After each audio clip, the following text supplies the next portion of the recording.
le titre, et si on parlait de toi, il y a 2 jours sur la route, je me suis dit, le titre idéal aurait été Blessure de femme. Blessure de femme parce que le film commence avec la vie de sa mère, il s'achève avec les enfants du Irak. Et c'est cette vie qui s'étale sur près d'un siècle, qui va défiler dans ce film de 52 minutes, où le temps, au sens phénomène philosophique, va clore un petit peu ce film. On revient chaque fois à la notion du temps et de sa signification, et il disait, tous les philosophes n'ont pas pu résoudre l'énigme du temps et de la mort.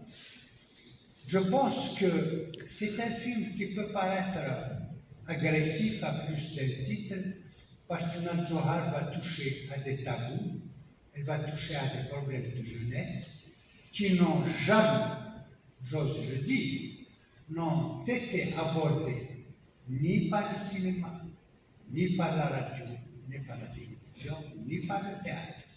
C'est des problèmes cruciaux, c'est des problèmes que je dirais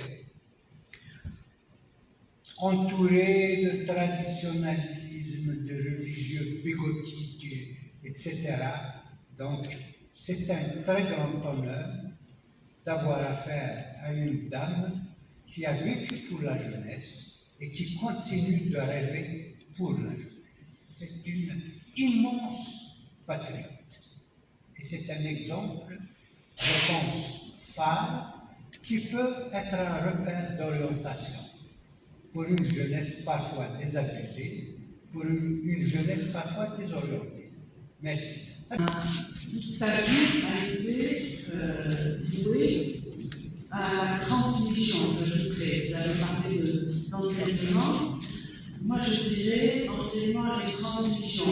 Tout simplement transmission parce il y a l'enseignement, il y a la formation, ça a été formatrice aussi, et le formateur, pendant une courte période, il a préféré revenir à ses élèves.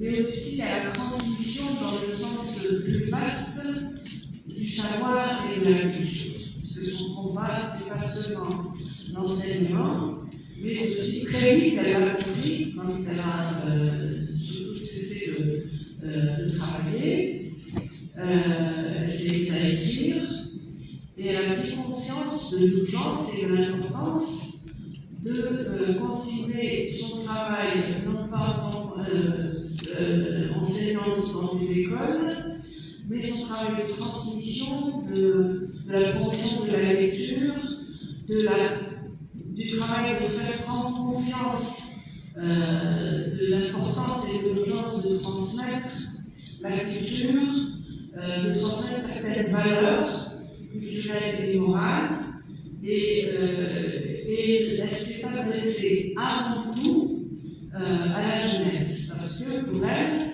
c'est l'avenir. Donc, d'ailleurs, elle aime bien dire, elle continue toujours de le dire, qu'elle n'a pas la prétention de s'adresser aux universitaires, parce qu'il y a des universités pour ça. Il y a des gens de l'université pour faire ce travail-là. Ce qui l'intéresse, c'est la jeunesse, qui n'a pas cette chance justement d'aller dans les universités, qui n'a pas cette chance d'apprendre pour des raisons X dans les écoles. Donc, de faire prendre conscience, elle a donné beaucoup de son temps. Elle n'a jamais. C'est une personne qui a toujours donné sans rien attendre en retour, sinon le plaisir de voir s'épanouir cette jeunesse. La première des choses qui m'a fixé sur l'urgence de faire un film, parce que nous faisons beaucoup de films dans un cadre de l'urgence, non seulement parce que nous n'avons pas le droit de rater des voix, de rater des personnages qui ont énormément de choses à dire et qui sont indispensables pour notre orientation à la fois dans la vie, à la fois dans la construction d'une société moderne. Le genre de personnage qui est Nad Johar, c'est un personnage qui fait un peu comme un guide de caravane.